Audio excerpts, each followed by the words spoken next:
Security क्यों नहीं थी वहां पे एक सैनिक क्यों नहीं दिखा? क्या सरकार को मालूम नहीं था कि यहाँ रोज 1000 से 1500 पर्यटक जाते हैं?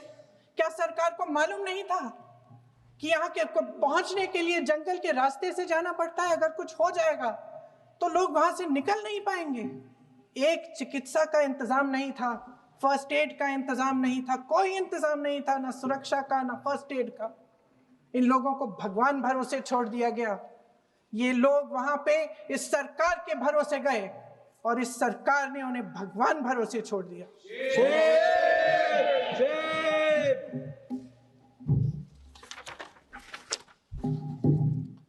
मैं पूछना चाहती हूं, ये किसकी जिम्मेदारी थी? इस देश के नागरिकों की सुरक्षा की जिम्मेदारी किसकी है? क्या इस देश के प्रधानमंत्री की नहीं है? क्या इस देश के गृह मंत्री की नहीं है? क्या इस देश के रक्षा मंत्री की नहीं है? क्या एनएसए की नहीं है? अध्यक्ष महोदय, पहलगाम हमले से सिर्फ 2 हफ्ते पहले हमारे गृह मंत्री महोदय जी कश्मीर गए थे। किस लिए गए थे? जो सुरक्षा की व्यवस्था है इसको देखने के लिए गए थे, इसको रिव्यू करने के लिए गए थे। और उन्होंने वहां कहा कि आतंकवाद पर विजय प्राप्त हुई है। ये 2 हफ्ते पहले है। 3 महीने बाद जेएनके के गवर्नर साहब एक आम इंटरव्यू में ऐसे ही चलते चलते कह देते हैं कि हाँ, बैसारन वैली में बहुत लापरवाही हुई और इसके लिए मैं जिम्मेदारी लेता हूं। ऐसे ही चलते चलते, और वो बात होती है, खत्म भी वहां होती है और वहीं खत्म हो जाती है। उनसे जिम्मेदारी ली भी नहीं जाती, कोई सवाल नहीं उठाता, कोई जवाब नहीं देता। अध्यक्ष महोदय, उस हमले की जिम्मेदारी एक आतंकवादी गुट जिसका नाम टीआरएफ है थोड़े दिनों बाद लेती है। कौन है ये टीआरएफ? 2019 में ये गुट बना। 2020 में इसने कश्मीर में आतंकवाद का काम शुरू कर दिया और अप्रैल 2020 से लेकर 22 अप्रैल 2025 तक इन्होंने 25 आतंकवादी हमले किए। गृह मंत्री महोदय ने जब यूपीए सरकार के समय के आतंकवादी हमले गिने तो लगभग 25 गिनवाए थे अभी अपने भाषण में। इस गुट ने कश्मीर में 25 हमले 2020 और 2025 के अंदर एक पूरी लिस्ट है इन हमलों की। मेरे पास इतना समय नहीं है इसलिए मैं एक एक को नहीं पढ़ना चाहती, लेकिन मैं इतना कहूंगी कि इनमें रियासी का हमला भी था 2024 का, जिसमें 9 लोग मारे गए और 41 लोग घायल हुए। कुल मिलाकर 2020 से लेकर 22 अप्रैल 2025 तक टीआरएफ ने 41 सेना और सुरक्षा कर्मियों की हत्या की, 27 सिविलियन की हत्या की और 54 लोगों को घायल किया था। भारत सरकार ने टीआरएफ को आतंकवादी संगठन का दर्जा कब दिया? 2020 में दिया, 2021 में दिया, 2022 में दिया, 2023 में दिया। 3 साल बाद, 3 सालों के लिए ये आतंकवादी गतिविधियां कर रहे हैं और आप इनको आतंकवादी संगठन तब कहते हैं 2023 में? इसकी क्या वजह थी? ये सब सरकार के संज्ञान में था। और आप मुझे बताना चाहते हैं, सत्ता पक्ष के नेता बताना चाहते हैं कि ये सब आपके संज्ञान में था, लेकिन कोई भी एक ऐसी एजेंसी नहीं है हमारी सरकार की जिसको पता चला कि ऐसा हमला, ऐसा भयानक हमला होने जा रहा है हमारे देश में, कि पाकिस्तान में बैठे हुए इस हमले की योजना बन रही है कि हम भारत जाके हैवानियत करेंगे, 26 लोगों को मार डालेंगे और हमें पता ही नहीं है। क्या ये हमारी एजेंसियों की विफलता है कि नहीं है? ये बहुत बड़ी विफलता है। ये एक बहुत बड़ी विफलता है। जानते थे कि ये गुट है, जानते थे कि 5 सालों से ये आतंकवादी हमले कर रहा है, अध्यापकों को मारा, आर्मी के बड़े बड़े अफसरों को मारा, आम जनता को मार डाला, पुलिस वालों को मार डाला, और आप इन पे निगरानी नहीं रख रहे थे।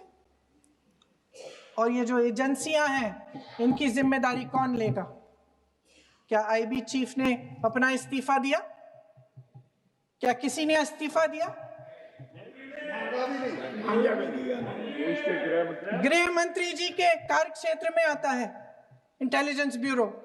क्या गृह मंत्री जी ने इस्तीफा दिया? इस्तीफा छोड़िए, जिम्मेदारी ली।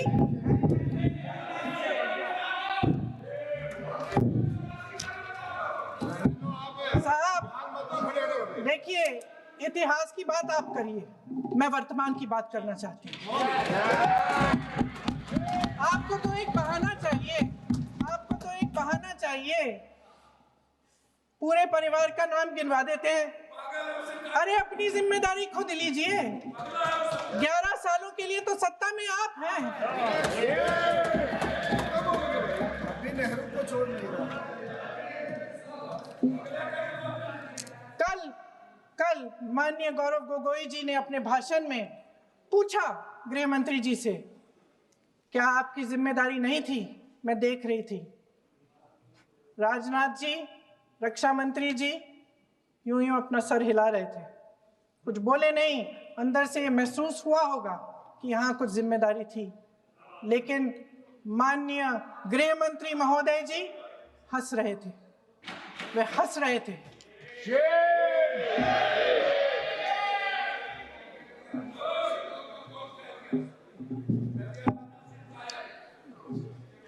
अध्यक्ष महोदय, कल सत्ता पक्ष और आज भी सत्ता पक्ष के नेताओं ने 2008 के मुंबई के हमलों का जिक्र किया, बार बार कहा कि मनमोहन सिंह जी की सरकार ने कुछ नहीं किया।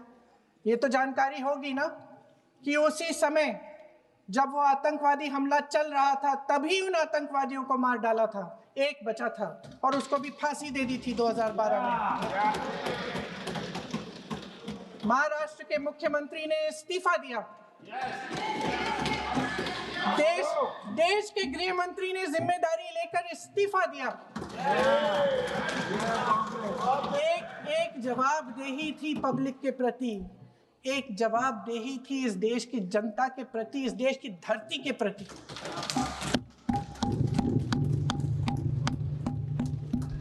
राजनाथ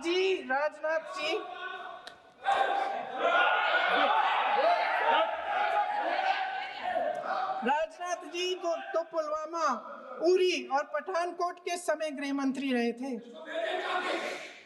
आज वे रक्षा मंत्री हैं और हमारे गृह मंत्री महोदय श्री अमित शाह जी के नाक के नीचे पूरा मणिपुर जल गया, दिल्ली में दंगे हुए, पहलगाम में हमला हुआ, और आज भी वे उसी पद पर बैठे हैं। क्यों? अध्यक्ष महोदय, बमबारी से अखबारों के हेडलाइन बनते हैं, मगर कहानी सुरक्षा में की चूक में भी है। आज देश खोखले भाषण नहीं सुनना चाहता, देश जवाब चाहता है, तसल्ली चाहता है कि सच उससे छिपाया नहीं जाएगा। देश जानना चाहता है कि उस दिन अप्रैल 22, 2025 को क्या हुआ और क्यों हुआ। आप तो खुद अपनी पीठ थपथपाने में लगे रहते हैं। सेना, देश, संसद से सच छुपाते हैं। ऑपरेशन सिंदूर जब शुरू हुआ, हम सब ने समर्थन किया, सब एकजुट होकर खड़े हो गए इस देश के लिए। दोबारा होगा, दोबारा खड़े हो जाएंगे।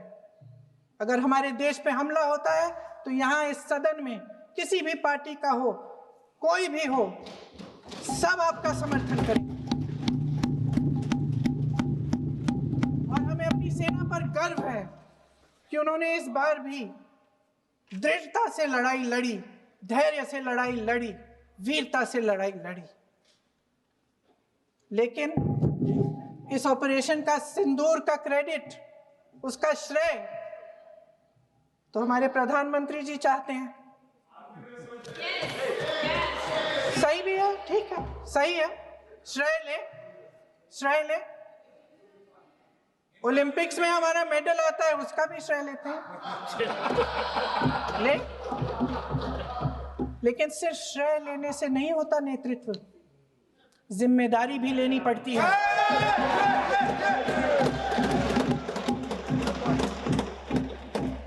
देश के इतिहास में ये पहली बार हुआ,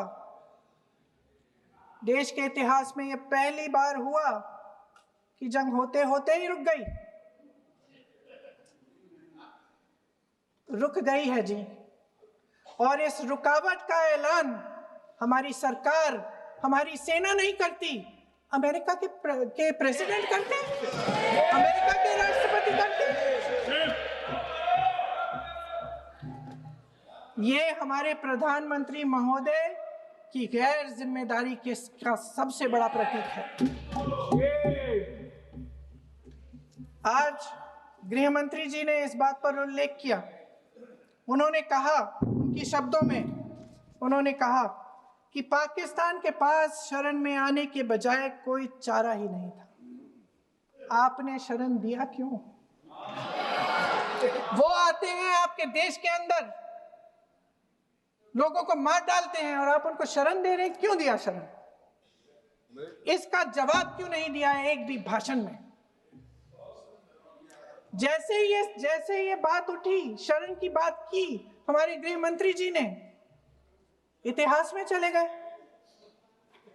नेहरू ने क्या किया, इंदिरा गांधी ने क्या किया, यहां तक कि मेरी मां के आंसुओं तक चले गए। लेकिन इस सवाल का जवाब नहीं दिया कि ये सीज फायर हुआ क्यों, ये जंग रुका क्यों, और तब क्यों रुका जब दुश्मन के पास कोई चारा नहीं था हमारे श्रेय में आने के बजाय। क्यों रुका ये जंग? इसका जवाब नहीं दिया। धन्यवाद। आप देंगे?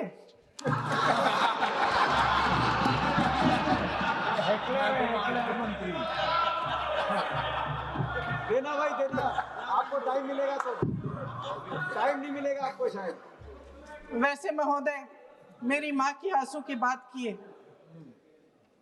मैं इसका जवाब देना चाहती हूँ। मेरी माँ के आंसू तब गिरे जब उनके पति को आतंकवादियों ने शहीद किया, जब वे मात्र 44 साल की थी। और आज अगर मैं इस सदन में खड़ी हूं और उन 26 लोगों की बात कर रही हूं, मैं इसलिए कर रही हूं क्योंकि मैं उनका दर्द जानती हूं, महसूस करती हूं।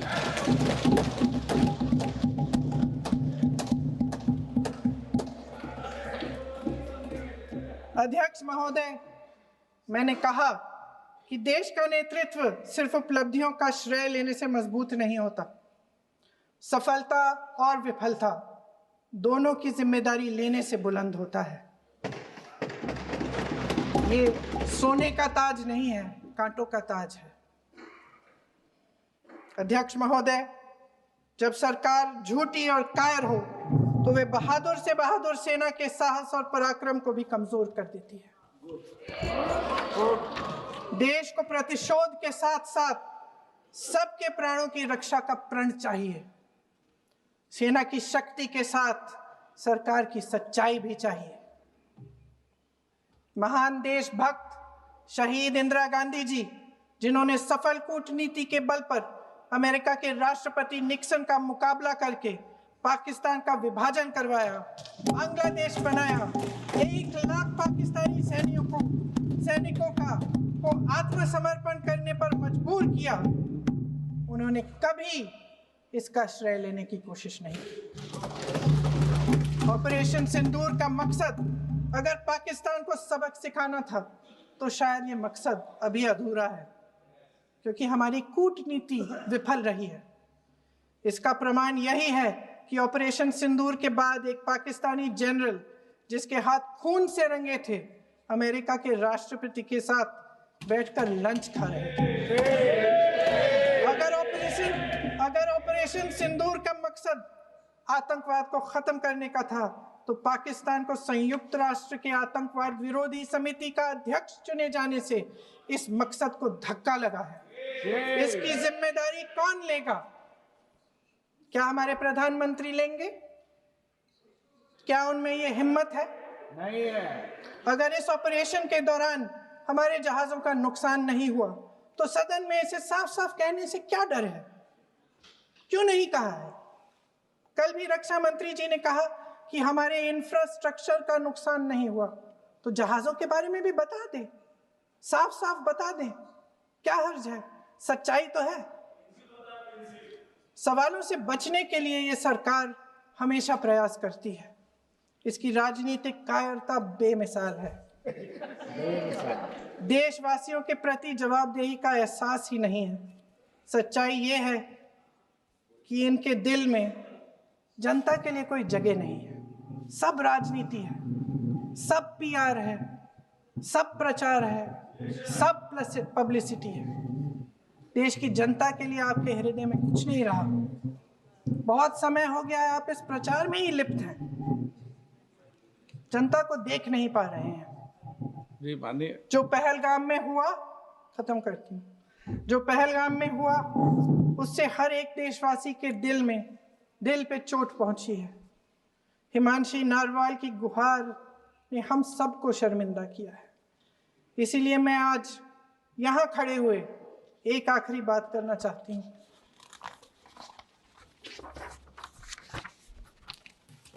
इस सदन में लगभग सभी के पास सुरक्षा है, सुरक्षा की व्यवस्था है। हम जहां भी जाते हैं हमारे साथ सुरक्षा कर्मी आते हैं। आपको भी मिल जाएगी, आप मंत्री बन जाएंगे, आपको भी मिल जाएगी। मैं मजाक की बात नहीं कर रही हूँ, थोड़ा सा धैर्य रखिए। उस दिन पहलगाम में 26 परिवार उजड़ गए। 26 लोगों को अपने परिवार के सदस्य के सामने मारा गया। 26 बेटे, पति, पिता गुजर गए। उनमें से 25 भारतीय थे।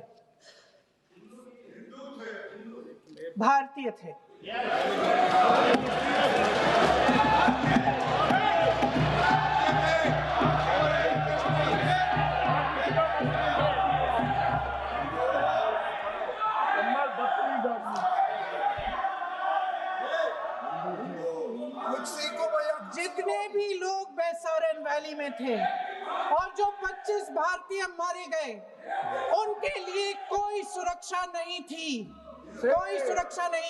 आप कितने भी ऑपरेशन कर डालें, आप इस सच्चाई के पीछे छुप नहीं सकते, इसे नकार नहीं सकते। आपने उनको सुरक्षित नहीं किया। कोई शर्म नहीं है और ना कभी होगी। सुन लीजिए, सुबह भी मैं शिव मंत्र बोल के आई हूं। इनको क्या पता शिव मंत्र क्या है? शिव मंत्र खत्म कर लूं अपना भाषण। शिव मंत्र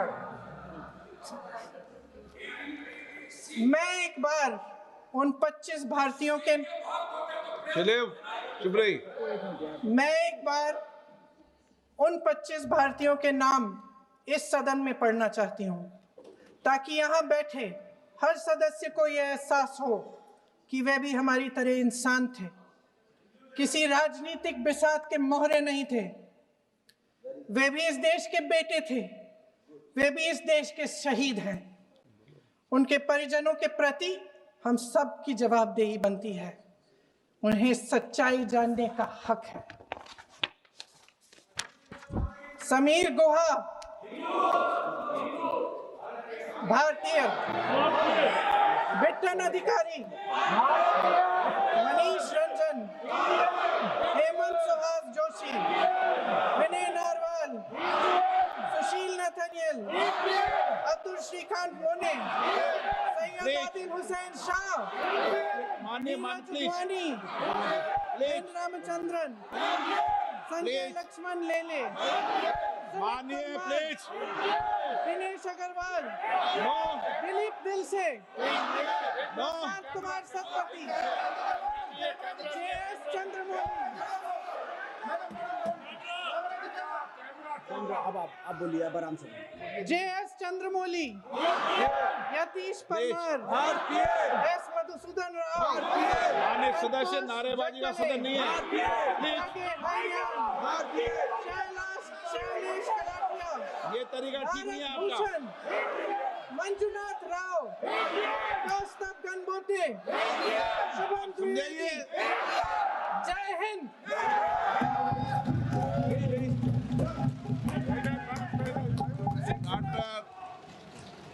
Shrikant. Subscribe to One India and never miss an update.